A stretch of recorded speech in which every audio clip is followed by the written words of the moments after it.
अंतर्यामी शीश झुकाओ, राम गुण गाओ, बोलो जय विष्णु के अवतारी, राम जी की निकली सवारी, राम जी की लीला है न्यारी न्यारी, राम जी की निकली सवारी, राम जी की लीला है।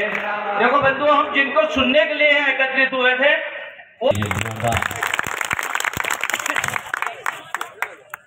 मुझे मालूम है आप लगभग 3.5-4 घंटे से बैठे हैं, इसलिए 10 मिनट में अपनी बात समाप्त कर दूंगा।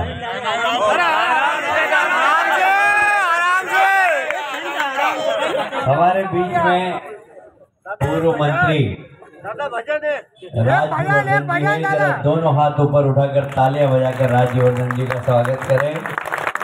हमारी लोकप्रिय सांसद हैं सावित्री जी, उनके लिए भी जरा तालियां बजाएं।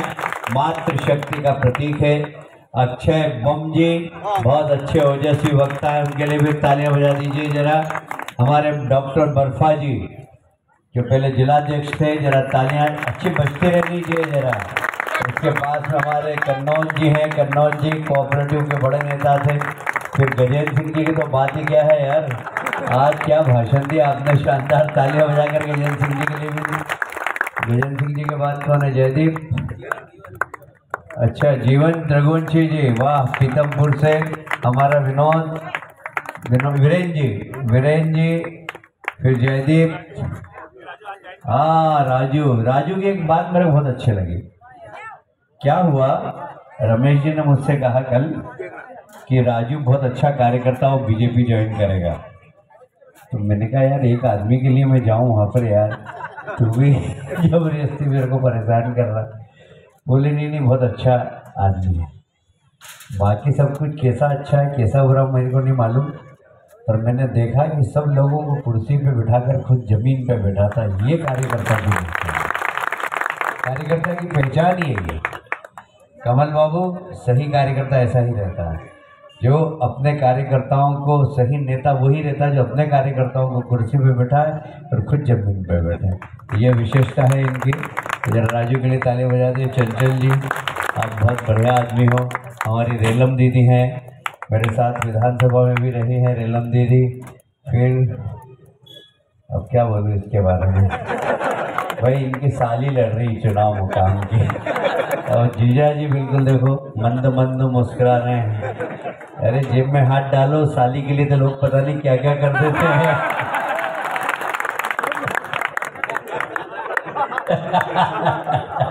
अब बोल रहा है जेब में है, चिंता मत करो, पर जेब में भी रंजना दीदी के पास है जेब।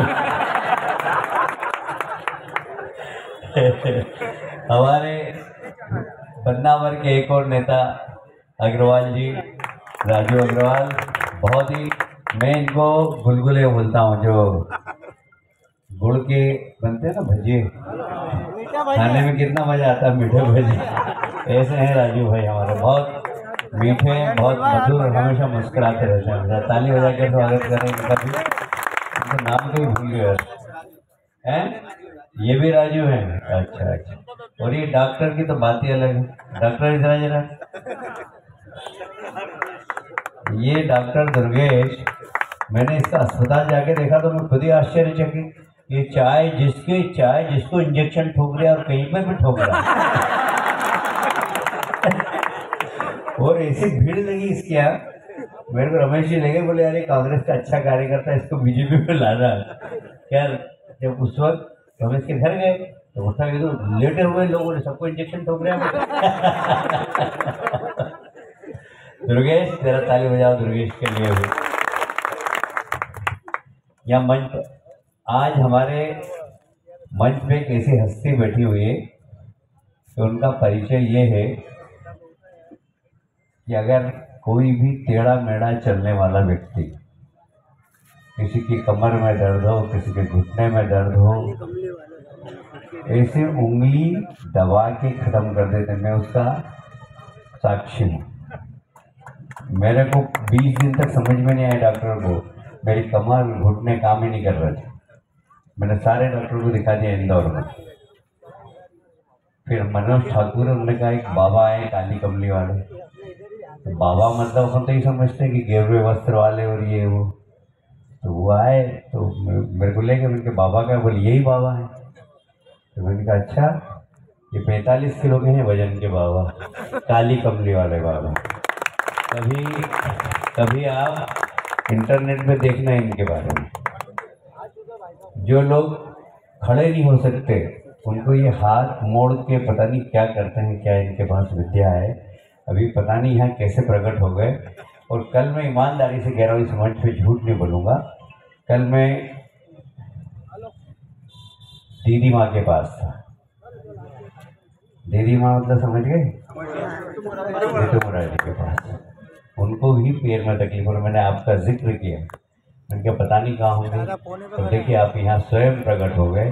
थोड़ा ताली बजाकर काली कमली वाले बाबा को भी प्रणाम करें। आपको ऋतुमरा जी के पास जाना है वृंदावन, उनके पैर में काफ़ी तकलीफ है, वो चल नहीं पा रही। तो आप, मेरा आग्रह है कि कौन आए आपके साथ में, मनोज को मैं बोलूँगा, वो लेके जाएगा आपको वृंदावन 2-4 दिन के अंदर। फ्री है ना। उपस्थित सभी शानदार कार्यकर्ता बंधुओं, कांग्रेस से आए सभी मित्रों, मातृशक्ति को दोनों हाथ जोड़ के प्रणाम करता हूँ। मुझे ज़्यादा लंबा भाषण नहीं देना, पर यहाँ पर बैठे हुए कार्यकर्ताओं को एक बात कहना चाहता हूँ कि मोदी जी के नेतृत्व में इस देश में गंगोत्री में भ्रष्टाचार समाप्त है। ऊपर दिल्ली में कहीं भ्रष्टाचार नहीं। ये भ्रष्टाचार जो नीचे है उसको समाप्त करना है कि नहीं करना है, बताओ मुझे। ये एक प्रक्रिया है सतत। गंगोत्री पवित्र है, वहां से गंगा पवित्र निकल कर सब जगह जाए, जहां अपवित्रता है उसको समाप्त करें। इसके लिए मोदी जी को एक टर्म की और जरूरत है। देश के अंदर भ्रष्टाचार समाप्त करना है, देश के अंदर गरीबी समाप्त करना है। मुझे बताइए, हमारे यहाँ कोविड की महामारी आई, लॉकडाउन लग गया, मोदी जी ने कह दिया घर के अंदर रहो। डॉक्टर ने कहा जिसको बीमारी हुई उसकी तरफ देखना भी मत। मैंने ऐसा खराब क्षण अपनी जिंदगी में पहली बार देखा कि माँ बाप की लाश पड़ी हुई है और बेटा दूर से उनको प्रणाम कर रहा है, छू भी नहीं रहा है। ऐसा खराब समय मैंने कभी नहीं देखा। अस्पताल के कर्मचारियों ने अंतिम क्रिया की, बच्चों ने अपने माँ बाप की शव को हाथ नहीं लगाया। उस समय लॉकडाउन लग गया, लोगों से कहा कि अपने घर में रहो। आप सब जानते हैं ना मोदी जी क्या करते थे अपने बचपन में, क्या करते थे मोदी जी, क्या करते थे, चाय बेचते थे।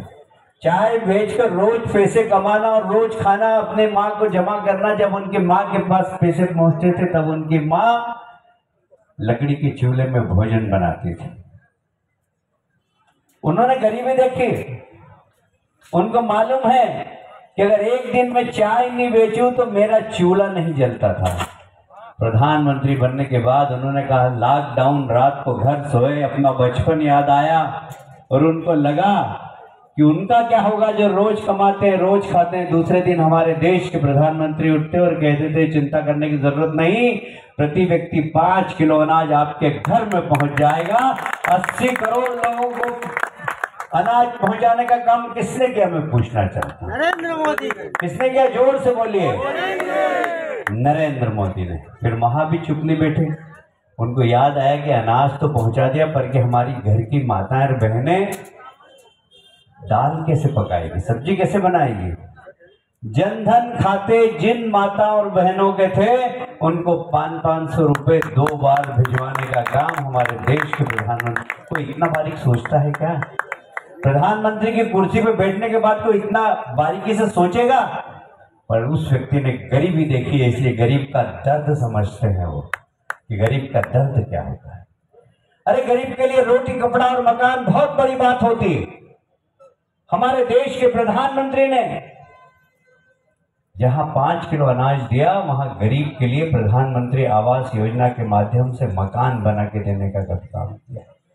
4 करोड़ लोगों को मकान बना के दिया इस देश के प्रधानमंत्री ने, 4 करोड़ लोगों को।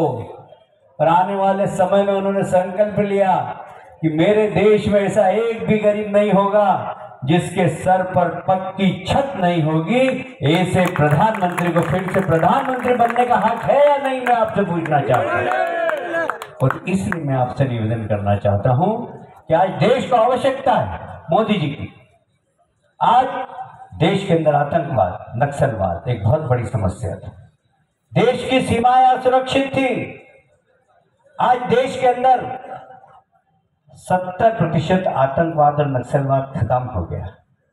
अब आप सुनते हैं कहीं पर भी किसी मंदिर में बम फटा, ताजमहल, ताज होटल में घुस गए, मार दिया लोगों को, हनुमान मंदिर में घुस गए थे बनारस में।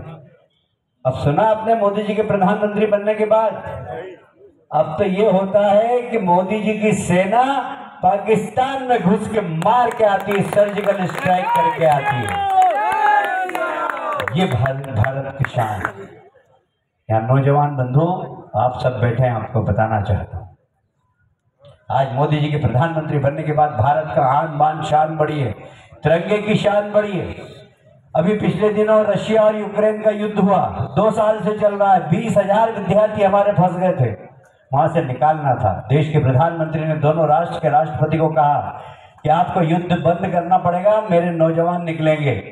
तो बोले हम युद्ध बंद नहीं कर सकते, पर यह बताओ कि भारतीय निकले, हम उसको पहचानेंगे कैसे?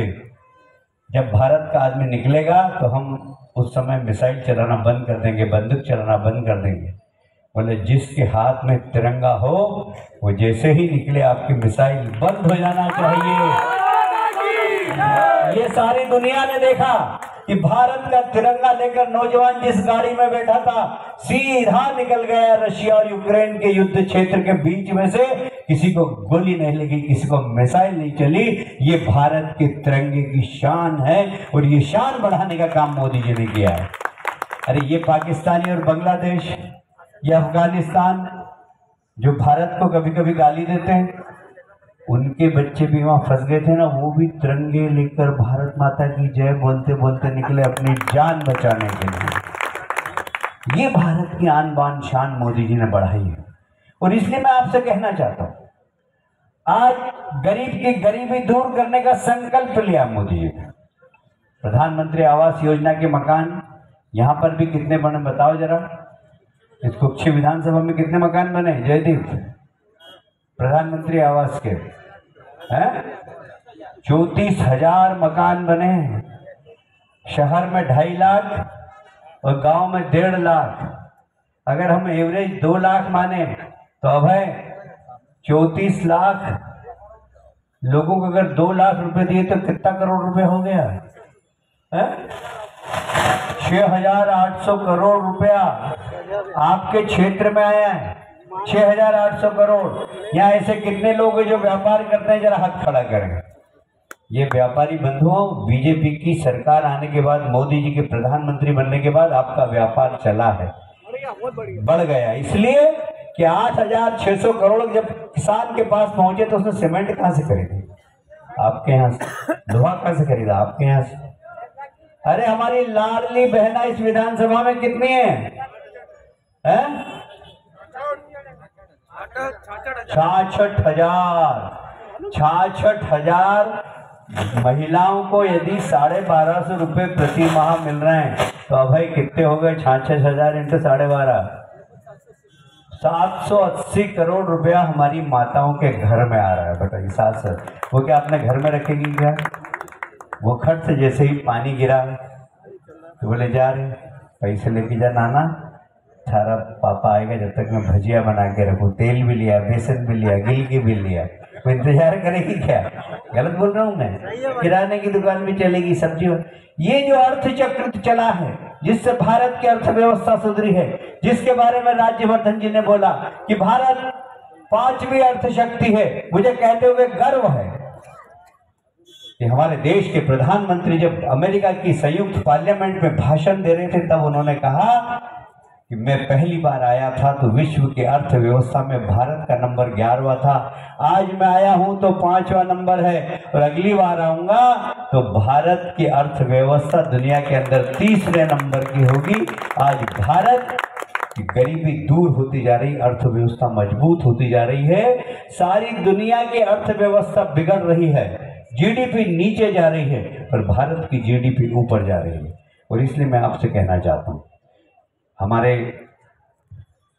आदिवासी भाई बड़े सीधे हैं, आप लोगों की जवाबदारी, आप उनके बीच में जाएं। अभी मैं पिछले दिनों झाबुआ गया था, हमारे कार्यकर्ताओं से मैंने पूछा कि भाई तुम जा रहे हो तो क्या कह रहे हैं सब? वो लोग कह रहे हैं 400 सीट आ जाएगी तो संविधान बदल देंगे, आरक्षण समाप्त कर देंगे। ये कांग्रेस के लोग अफवाह फैला रहे हैं। अरे कांग्रेस की सरकार कर्नाटक में है, कर्नाटक में उन्होंने 4% मुसलमान को आरक्षण दे दिया। बताइए कम किसका हुआ? एससी और एसटी का। ममता जी ने बंगाल में 4% आरक्षण मुसलमान भाइयों को दे दिया। बताइए कम किसका हुआ? एससी एसटी का। अरे कांग्रेस जहां पर है या कांग्रेस जिसका समर्थन है वहां पर आरक्षण खत्म हो रहा है, और आरक्षण देने का काम कर रहे हैं तो मोदी जी कर रहे हैं। आप सबको मालूम है, भारतीय जनता पार्टी नारा लगाती थी, एक देश में 2 निशान 2 विधान 2 प्रधान। धारा 370 लगी होने के कारण जम्मू कश्मीर में दलित भाइयों को आरक्षण नहीं मिलता था। हमने जैसे ही देश की जनता ने नरेंद्र मोदी जी को बहुमत दिया, वो सरकार उन्होंने बनाई, उनकी और अमित भाई की जोड़ी ने एक झटके में धारा 370 को उखाड़ के फेंक दिया।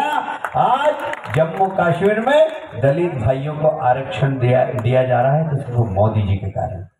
कांग्रेस के लोगों से पूछिए कि 70 साल तक जम्मू कश्मीर के दलित भाइयों को आरक्षण नहीं दिया गया, उसका जिम्मेदार कौन है? क्योंकि धारा 370 कांग्रेस ने लगाई थी। और इसलिए आप सबसे निवेदन करना चाहता हूँ, आदिवासी भाइयों को घर घर पर जाकर समझाएं। राजू भाई की बहुत अच्छी टीम है। रमेश जी ने मुझे राजू भाई की बहुत तारीफ की थी कि बहुत दमदार आदमी। जयदीप ने ही बताया कि पिछली बार अंडरग्राउंड मेरा काम किया था। तो राजू भाई अंडरग्राउंड जब काम करते हैं तो जब बाहर ग्राउंड पे कितना काम करेंगे, ये एक देखने वाली बात है। तो इसलिए मैं आप सबसे निवेदन करना चाहता हूँ, अब चुनाव कितनी तारीख को है? आज कितनी तारीख है? 4 तारीख तो खत्म हो गई है ना। अब 5, 6, 7, 8, 9, 10 और 11 तारीख को चुनाव प्रचार समाप्त हो जाएगा। कितने दिन बचे? 7 दिन में एक दिन हमारा प्रधानमंत्री जी को हमको सुनने जाना है। कितने दिन बचे? 6 दिन हम क्या देश के लिए दे सकते हैं कि नहीं दे सकते? हम कोई काम नहीं कर रहे हैं, सिर्फ हम पोलिंग बूथ को पकड़े, आदिवासी भाइयों के बीच में जाएं, मातृशक्ति के बीच में जाएं, सबको समझाएं कि मोदी जी आज देश की आवश्यकता है। मोदी जी ने देश को बाहर से भी मजबूत किया, सेना मजबूत की है, अंदर से नक्सलवाद और आतंकवाद को भी खत्म किया है। मुझे कहते हुए गर्व है, पिछले महीने यूनाइटेड नेशन की एक एजेंसी ने दुनिया की सारी देशों की सेनाओं का रेटिंग किया।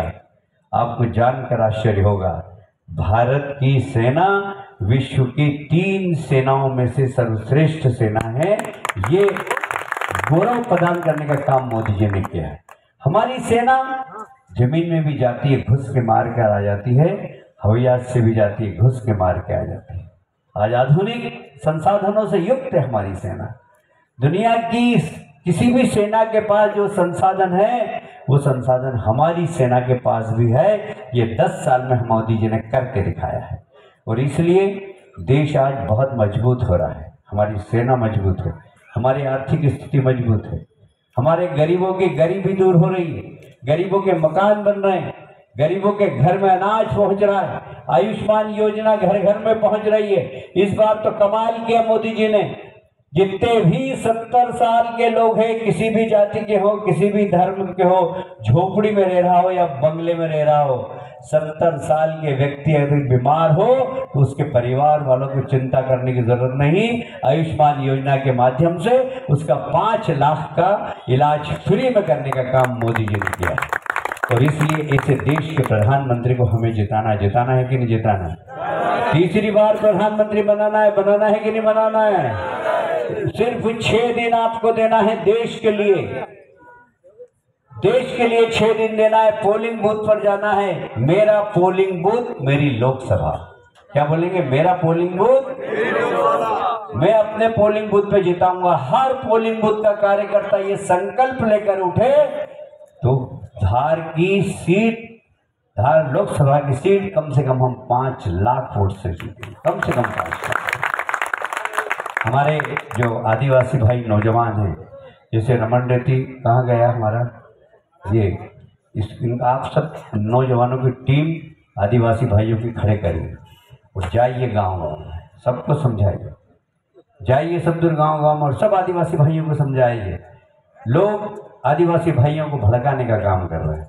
मोदी जी जिन्होंने टंटिया भील को सम्मान दिया, बोलिए टंटिया मामा जिंदाबाद, टंटिया मामा जिंदाबाद। इतिहास के पन्नों में सम्मान से टंटिया मामा का नाम नहीं लिखा गया था। टंटिया मामा को इस देश में सम्मान दिया है तो हमारे नरेंद्र मोदी जी ने दिया है। बिरसा मुंडा जिंदाबाद, बिरसा मुंडा जिंदाबाद। बिरसा मुंडा को अगर सारे देश और दुनिया में सम्मान दिया है तो मोदी जी ने दिया है। आदिवासी क्रांतिकारी, मैं जब महू में विधायक बना, राज्यवर्धन जी, मैंने टंटिया मामा के बारे में पढ़ा। टंटिया मामा 7 फुट का था और उनकी ऐसी लंबी चौड़ी काठी थी कि बस वो, उनका नाम सुन के अंग्रेजों के पटलून गीली हो जाती थी, ऐसा उनकी दादागिरी, ऐसा दम बताऊं। टंटिया मामा वहां खड़ा है तो अंग्रेजों की गाड़ी उधर जाती नहीं थी, ट्रेन रुक जाती थी। आज भी टंटिया मामा के जन्म स्थान के सामने वहां पर ट्रेन उसको सलाम करती, आज भी जो ट्रेन उधर से गुजरती वो ट्रेन रुकती है, सलाम करती। ये टंटिया मामा का देश के अंदर सम्मान है। वह इतिहास के पन्नों में उनको सम्मान नहीं दिया गया था, वो इतिहास के पन्नों में सम्मान दिया तो मोदी जी ने दिया है। ऐसे मोदी जी जो आदिवासी भाइयों की चिंता करें, जो महिलाओं की चिंता करें, जो गरीबों की चिंता करें, जो देश की चिंता करें, जो देश के सैनिकों की चिंता करें, जो हमारे 70 साल के बुजुर्गों की चिंता करें, ऐसे मोदी जी को हम सबको एक बार फिर से प्रधानमंत्री बनाना है। मेरे साथ दोनों हाथ ऊपर उठा के संकल्प लीजिए और ये संकल्प करिए कि हम मोदी जी को प्रधानमंत्री एक बार फिर से बनाएंगे। बोलिए भारत माता की, भारत माता की, भारत माता की। बहुत बहुत धन्यवाद। भारत माता की। दादा एक भगत, एक भक्ति, दादा एक गाना गाना, भक्ति गाना, भक्ति गाना, देश भक्ति गाना।